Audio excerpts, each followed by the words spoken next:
The moment I stepped into the private room at the back of the restaurant, I knew this wasn't the casual family brunch my mom had promised. The lights were too bright, the table too clean, and there was a thick stack of paperwork sitting in the middle next to a pen that wasn't mine. I felt my throat tighten as I noticed the man in a suit already seated, laptop open, eyes on me instead of the menu.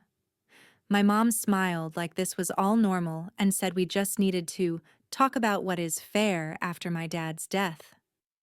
I am Sarah, 28. I work remote in tech, and I know enough about contracts and online banking to recognize a setup when I see one. Still, nothing prepared me for hearing that this stranger was her lawyer, and that the papers in front of me were drafted to redistribute my inheritance so everyone could share. He slid the agreement across the table. My mom folded her hands like a judge, and the rest of the people in the room stared at me as if I was already guilty of something. He said all I had to do was sign and transfer most of what my dad left me for the good of the family. When I refused, the tone changed. The smiles disappeared. They started hinting at dragging me into court, ruining my credit, making this very hard for me if I did not cooperate. My heart was pounding, but I could feel my dad's voice in the back of my mind reminding me who actually had the law on their side. I looked around the table, counting slowly under my breath, then out loud. 1, 2, 3, 4, 5. You are a lot of people. They frowned, confused, and that is when I smiled for the first time that day. Funny thing is, I said, I only brought one person too.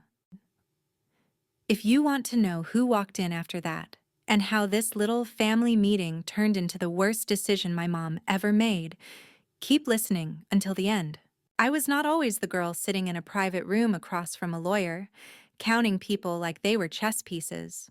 For most of my life, I was just a kid from a quiet suburb in San Diego who thought family meant game nights, Costco runs, and my dad's terrible jokes about JavaScript.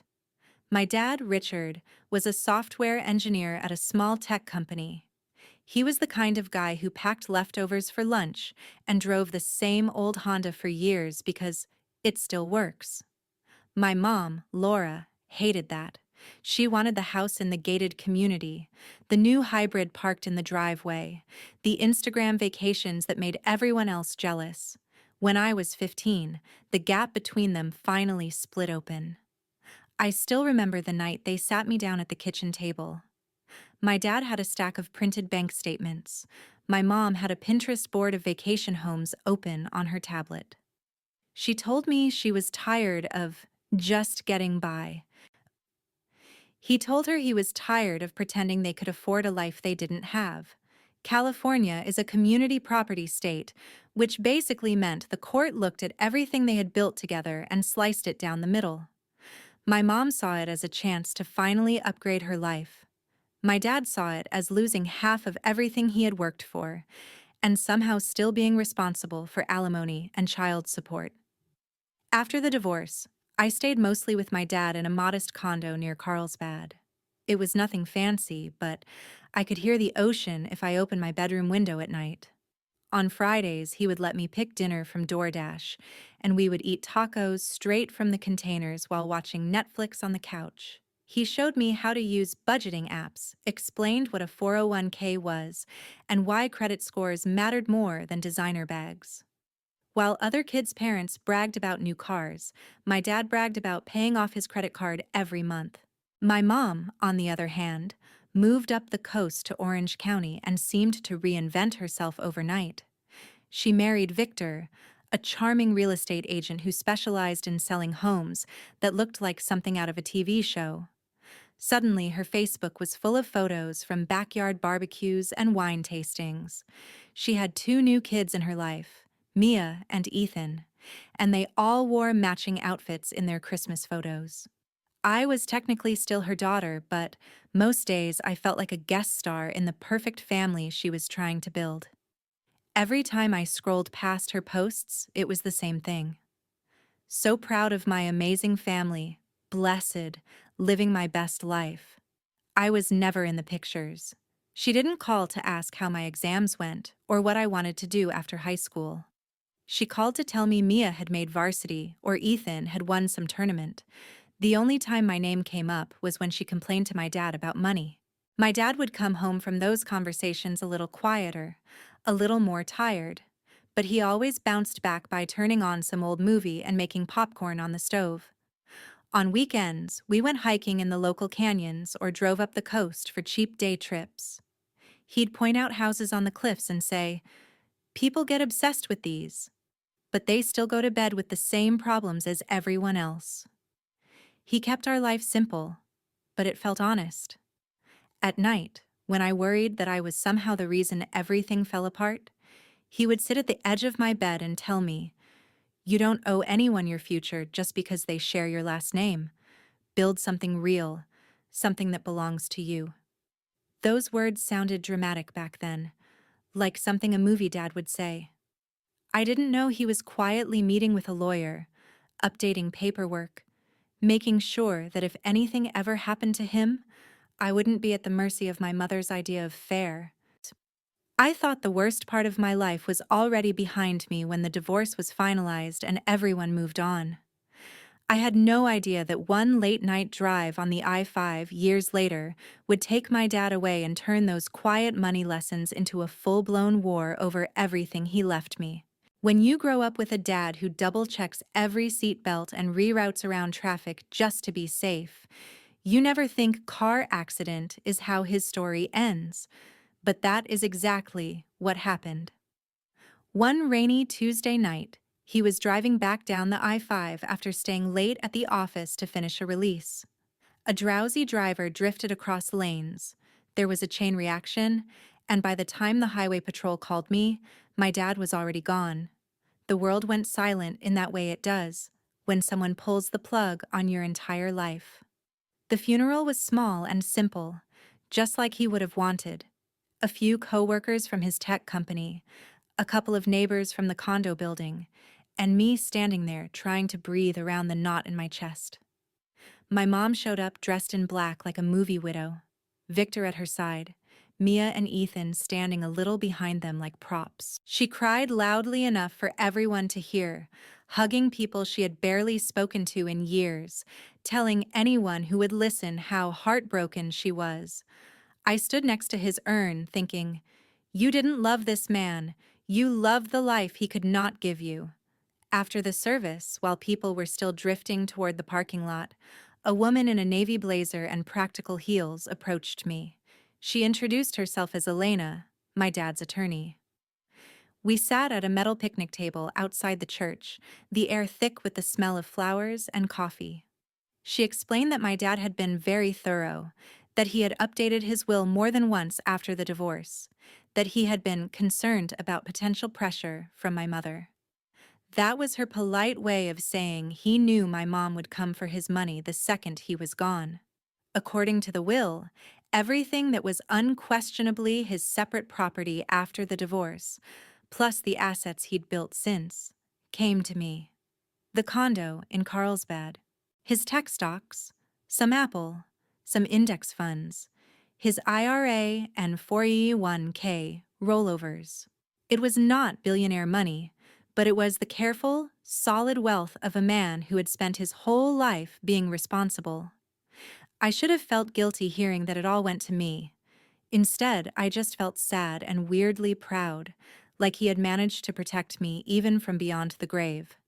Elena told me about the California probate process, how the court would basically validate the will, oversee the transfer of assets, make sure no one could challenge it without real grounds.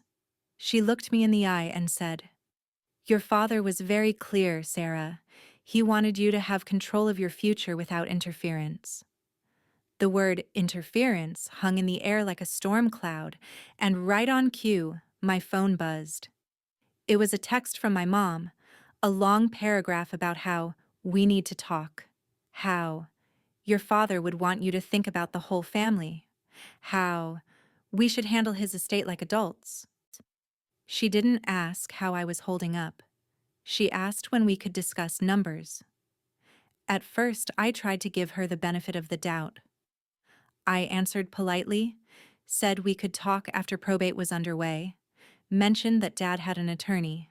She ignored that part and went straight to asking rough estimates of what he had left, like she was pricing a listing. When I didn't respond quickly enough, the guilt tripping started. She reminded me of all the times she had taken care of me when I was a kid, how expensive my teenage years were, how Mia and Ethan needed help with college. It was always the same phrase on repeat. You have to think about the family. What she meant was her new family. I forwarded the messages to Elena. She told me not to share specific balances or documents, not to sign anything, not to agree to any private deals. She said that if my mom wanted to challenge the will, she could hire her own lawyer and file in court. But based on the paperwork my dad had prepared, it would be a long shot. I decided to trust the woman my dad had trusted, even if it meant disappointing the woman who gave birth to me. That is when my mom's tone shifted from emotional manipulation to mild threats. She started leaving voicemails about how lawyers were expensive, how this could drag on for years, how my credit could be affected if there was a messy legal fight. She would sprinkle in something sentimental like, "I'm just trying to look out for you," before sliding into, "You don't want this to get ugly, do you?" It was like listening to a sales pitch wrapped in a Hallmark card. The more I held my ground, the more desperate she sounded. I stopped answering her calls and wrote everything down. Dates, times, what she said. My dad had taught me that money fights make people reckless, and reckless people leave evidence. A few weeks after the funeral, probate officially confirmed the will. The condo, the accounts, everything moved into my name. Elena sent me a neat folder with legal copies and a calm email about next steps.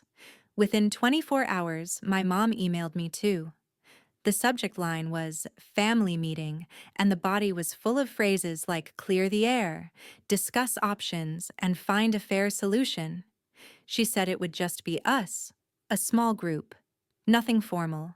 She suggested a nice restaurant in Irvine, said she would make a reservation in a private room so we could talk openly. I stared at the email for a long time, feeling that familiar knot in my stomach. My dad had done everything right, followed every rule, and somehow I still felt like prey being invited to walk calmly into a trap. I forwarded the email to Elena with one simple question. Will you come with me? Elena didn't even hesitate. She called me instead of replying by email, her voice steady in a way that made my shoulders finally drop a little. She said she would be there, that I was not going to walk into any meeting alone, and that if my mother wanted to play games with legal documents, she had picked the wrong opponent. The day of the family meeting, I drove up to Irvine with a knot in my stomach and a folder in my bag. Inside were copies of the will, the probate confirmation, and a notepad where I had written dates and summaries of every voicemail and guilt-soaked text my mother had sent since the funeral. It was my little shield of paper against years of being told I was ungrateful whenever I didn't roll over. We agreed on a simple plan. I would go in first, see who was there, see what they put on the table. Elna would wait nearby and come in when I texted her. That way, my mom wouldn't have the chance to spin it as an ambush, even though that was exactly what she had planned for me. The restaurant was the kind of place with awkwardly quiet music and water glasses that never seemed to empty. A hostess led me past couples on dates and business lunches to the back, where a frosted glass door marked private was already closed. My heart thudded against my ribs as she opened it, and I stepped into the room I had described when this story began. My mom sat at the head of the table in a black blouse, posture perfect, like she was chairing a board meeting. Victor sat to her right in a blazer that looked expensive, but a little too tight, as if he had grown into a different version of himself than the one who bought it. Mia and Ethan were there too, on the opposite side of the table next to a man in a gray suit with a sleek laptop open in front of him. No one had menus. There was a pitcher of water, a neat stack of papers, and a pen aligned perfectly on top. "Sarah, you made it," my mom said, as if I had shown up early to help decorate for a party. "We just want to talk." The man in the suit stood up and offered his hand. He introduced himself as Daniel, an attorney, helping the family explore options regarding your father's estate. The way he said family made it sound like everyone in the room had lost the same thing I had, like we were all equals here, just trying to divvy up grief. I sat down slowly and noticed the top page of the stack in front of me. It had my name on it and more legal language than any normal person would voluntarily read over brunch. Terms like redistribution, voluntary agreement, and irrevocable. My stomach flipped. "Before you panic," my mom said, leaning forward with a practiced, sympathetic look. "We just want to make sure everyone is provided for. Your father's will didn't consider the reality of the family now. Things are different." She gestured to Mia and Ethan as if they were line items in a budget. "College is expensive. Life is expensive. This is just about fairness." Daniel took over, explaining that the document was a family settlement agreement that would allow me to transfer a reasonable portion of the inheritance into a shared trust. Reasonable, according to the numbers printed in stark black ink, meant about 65%. He said it in the same tone someone might use to suggest splitting a check. I kept my face neutral, but inside I could feel heat rising. My dad had worked overtime, driven that damn I-5 at night, skipped vacations for years, and now I was being told that honoring his choices was selfish. "No one is trying to take anything from you," my mom added, which was almost funny considering the contract literally existed to take things from me. "We just don't want this to become a long, ugly legal fight. That would hurt your credit, your future. This way, we handle it privately, like adults." I thought about the texts she had sent, the voicemails where her voice sharpened whenever she said the word fair. I thought about my dad sitting at the edge of my bed telling me I didn't owe anyone my future. I took a breath. "So," I said carefully, "if I don't sign this, what happens?" The temperature in the room dropped a few degrees. Victor shifted in his seat. Mia stared at the table. Ethan kept looking at his phone like he wished he was anywhere else. Daniel folded his hands and gave me a look that might have been meant to pass for kind. "Then this could become complicated," he said. "Your mother could contest certain aspects of the probate. There could be long delays, legal fees, public records. It might impact your credit or your ability to move quickly with the assets. Conflict is stressful. We're trying to avoid that." My mom jumped back in, her voice tightening just enough to slip the mask. "We're giving you a chance to show you care about this family. You're not the only one who lost something, Sarah. Mia is applying to colleges. Ethan has his whole future ahead of him. We are asking you to do the right thing." I looked at each of them. The lawyer ready to bill by the hour. Victor, who had married into my mother's hunger for status. 2 teenagers who had grown up in a world where I was a footnote. And my mother, who could cry on command and talk about love while pushing a pen toward my hand. I could feel my pulse in my fingertips, but my voice came out calm. "How many of you are there again?" I asked softly, mostly to myself at first. My mom frowned. "What does that have to do with anything?" I let my gaze slide around the table as if I was counting place settings. "1," I said, nodding toward my mom. "2, to Victor. 3, 4, for Mia and Ethan." I paused on Daniel. 5. The room went quiet except for the low hum of the restaurant outside the door. "You are a lot of people," I said finally, meeting my mom's eyes. Confusion flickered across her face, then irritation. "Sarah, this isn't a joke." I smiled, and for the first time since I walked in, I felt something other than fear. I felt ready. "You're right," I said. "It's not." I reached down, pulled my phone from my bag, and tapped out a single word I had already typed into a draft before I arrived. Then I set the phone face down next to the untouched pen. Funny thing is, I added, I only brought one person too. A soft knock sounded on the door a few seconds later, sharp and precise. The hostess opened it just enough to let a woman in a navy blazer step through, a familiar folder in her hand, and a calm, professional smile on her face. "Hi, Laura," Elena said politely. "I hear you wanted to talk about Sarah's inheritance." After that meeting, my mom stopped pretending to be hurt and started acting like someone who had just lost a bid on a very expensive house. She walked out of the restaurant stiff and silent, Victor at her elbow, her lawyer mumbling something about revisiting options. Elena and I stayed behind for a few minutes, just long enough for my hands to stop shaking. She told me I had handled it exactly right, that I had every legal right to say no, and that if my mother tried anything else, we would deal with it. I wanted to believe that was the end of it. For about 3 days, my phone was quiet. No guilt-tripping texts, no long voicemails. I almost let myself think maybe the shock of having a real attorney walk in had scared my mom straight. Then the messages started again, but colder this time. She sent a long text about how disappointed she was, how ashamed my father would be, how money has changed you. She hinted that if I kept being stubborn, I might regret how complicated things could get with accounts and paperwork. It did not sound like a threat of more brunch meetings. It sounded like a warning from someone who had finally accepted she could not get what she wanted by asking nicely. I forwarded everything to Elena. She told me to keep every message and not respond. Then she added something that made my stomach twist. If she can't move you emotionally, she might try to move you financially. That night, I sat at my kitchen counter with my laptop open and went through every account I had.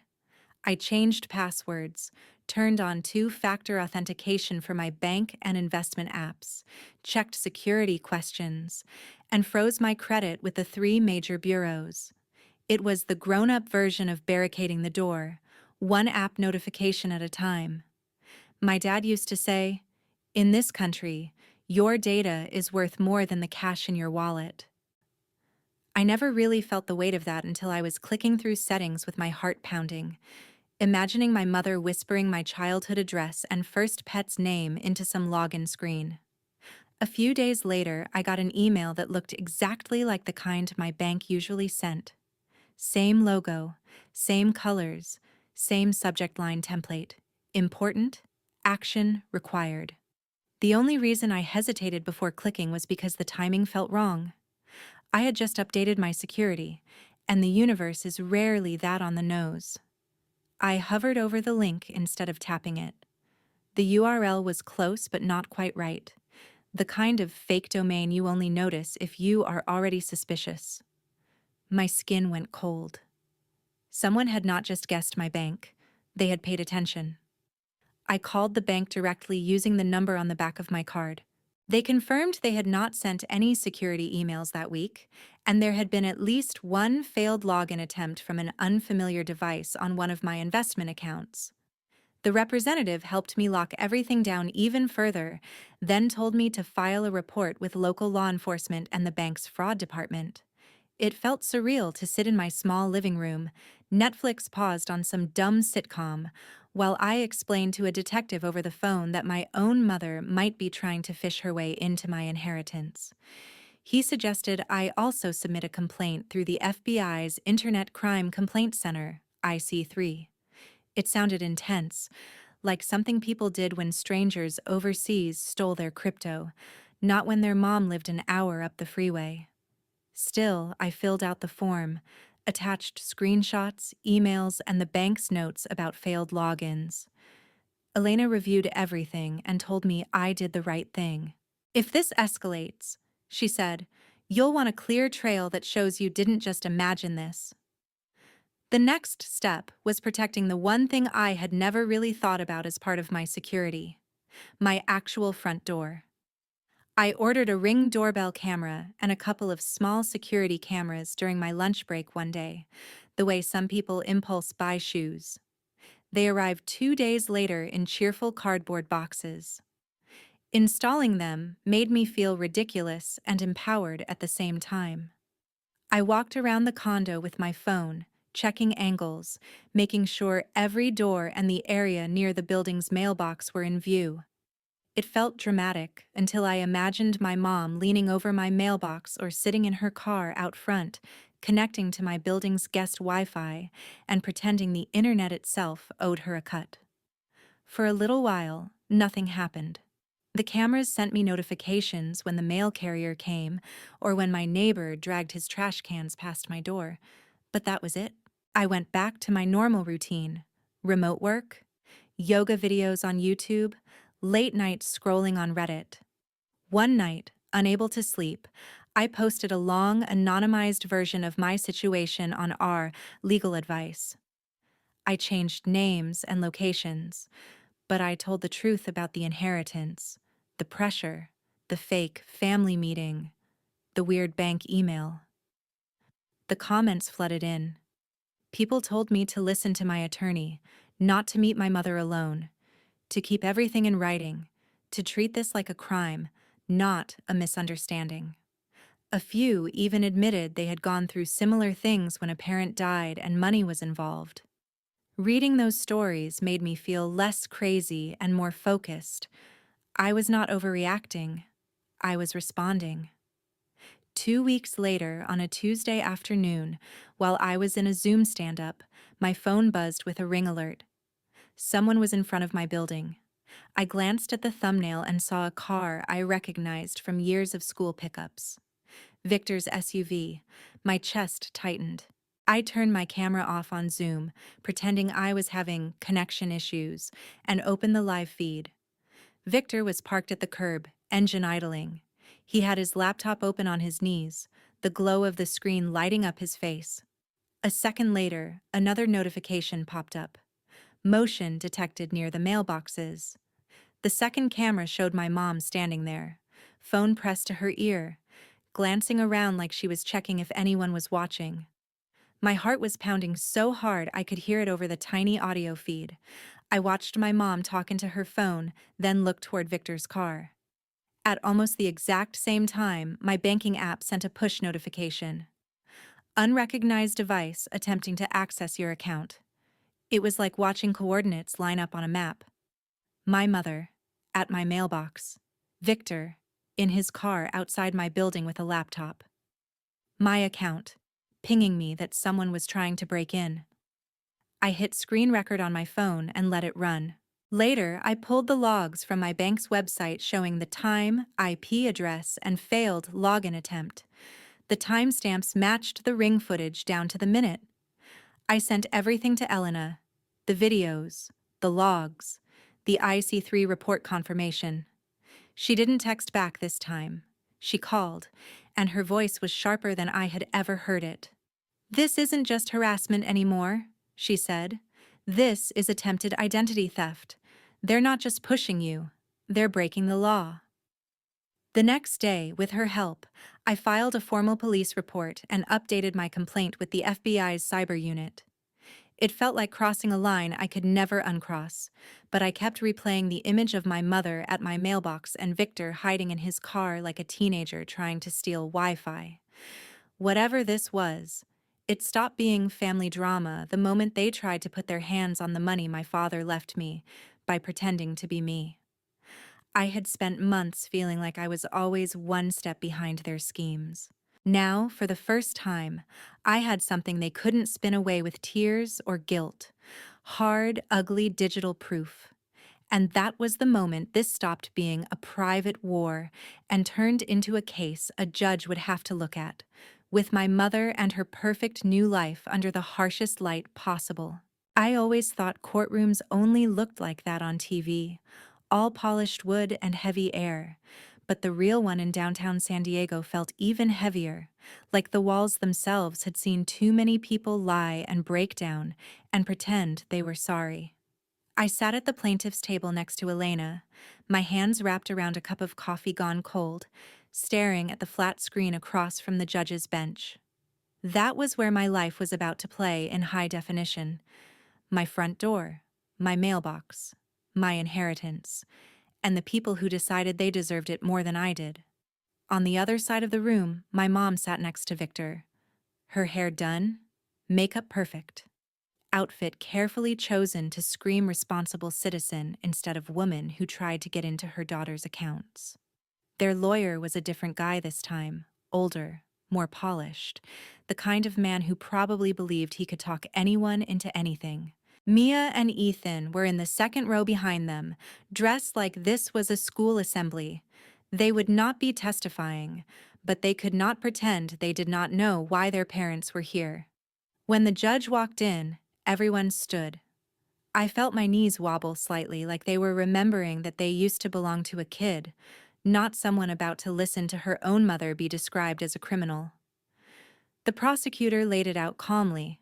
Attempts to access protected financial accounts, fraudulent emails, coordinated behavior captured on video and in digital logs.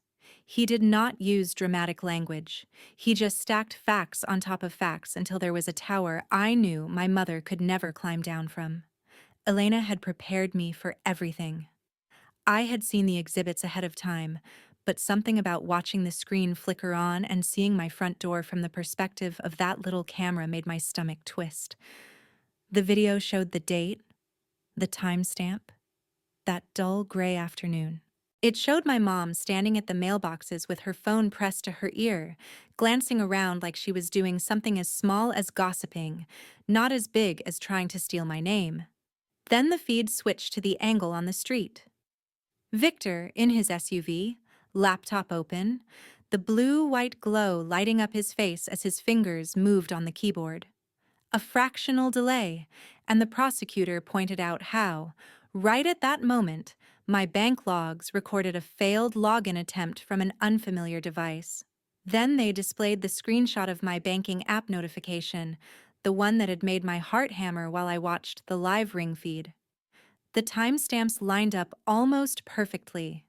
It was like watching a crime documentary where the villain was played by your own family. Their lawyer tried to spin it.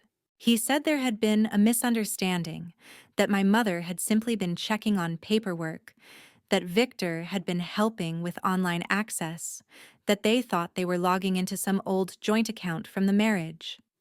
He tried to paint me as paranoid, resentful, making a drama out of grief and confusion.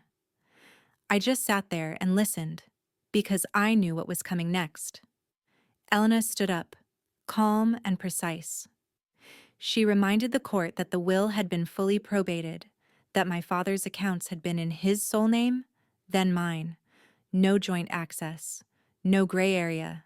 She put up the emails, the fake bank link, the IC3 complaint, the messages where my mom had hinted at accounts and paperwork becoming complicated if I did not cooperate.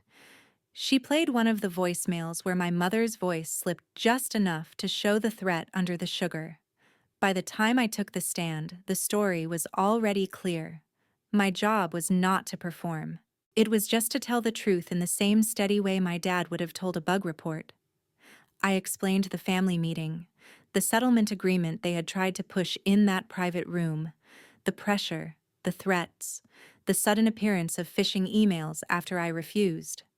I explained how I had changed passwords, frozen my credit, talked to my bank, been told there were failed logins. I described watching the ring footage in real time and feeling every piece click together. The prosecutor asked me how it felt to realize my own mother was behind it. My throat tightened, but I answered honestly. I said it felt like watching someone reach into my chest and try to take the last piece of my dad I had left. When everything was finally submitted and both sides had said what they needed to say, the judge took a long time flipping through the paperwork. You could feel the room holding its breath. My mother stared straight ahead, face tight, eyes shiny in a way I no longer trusted.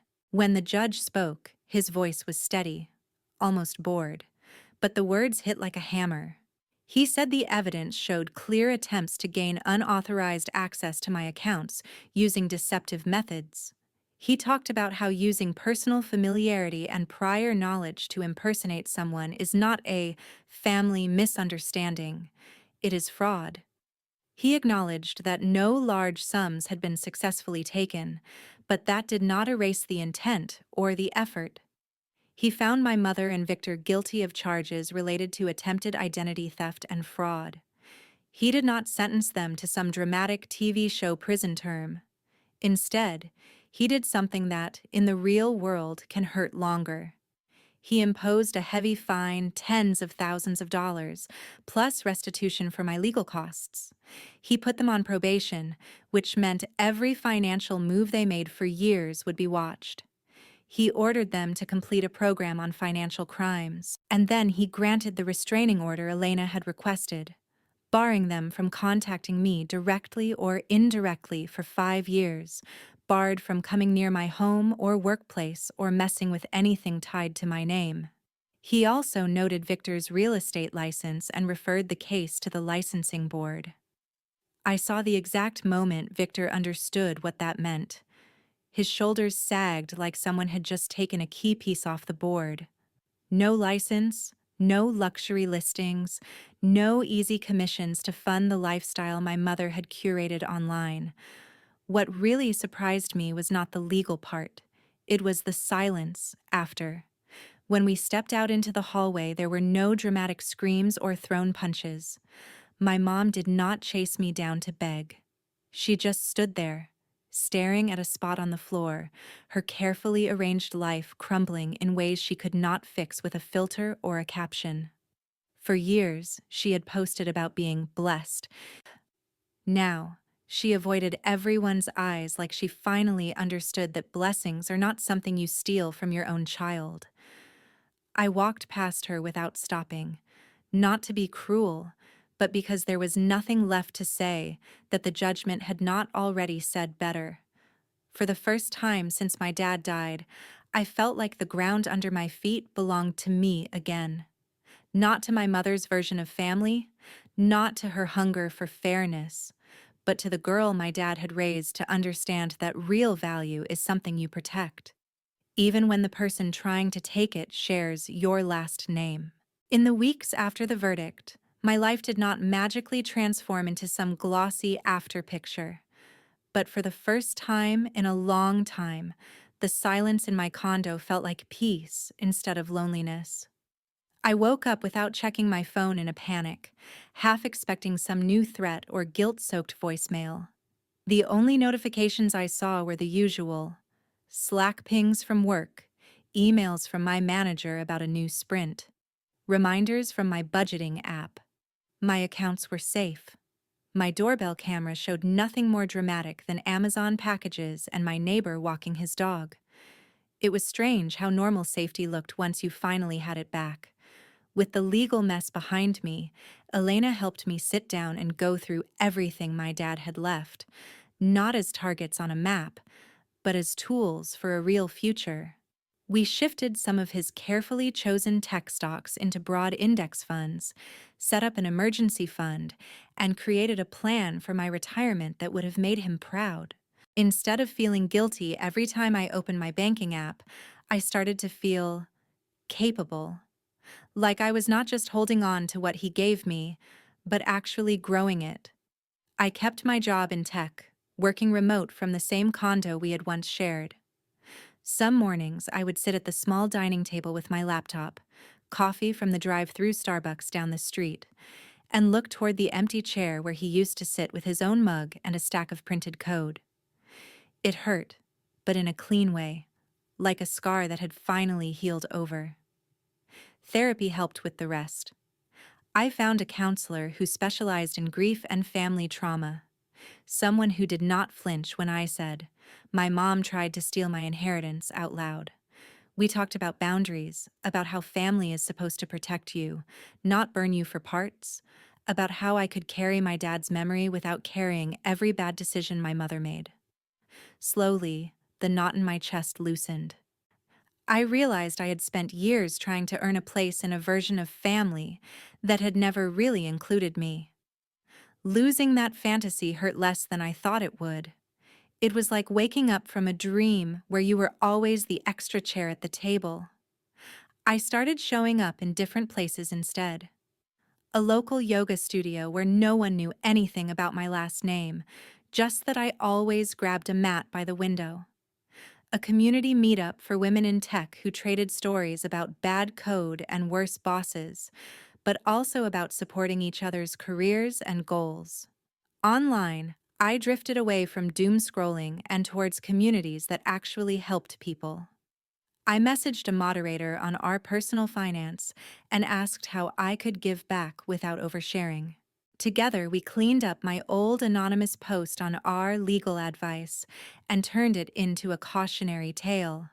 How to document financial abuse, how to protect your accounts, how to recognize when family conversations about money have crossed the line into manipulation.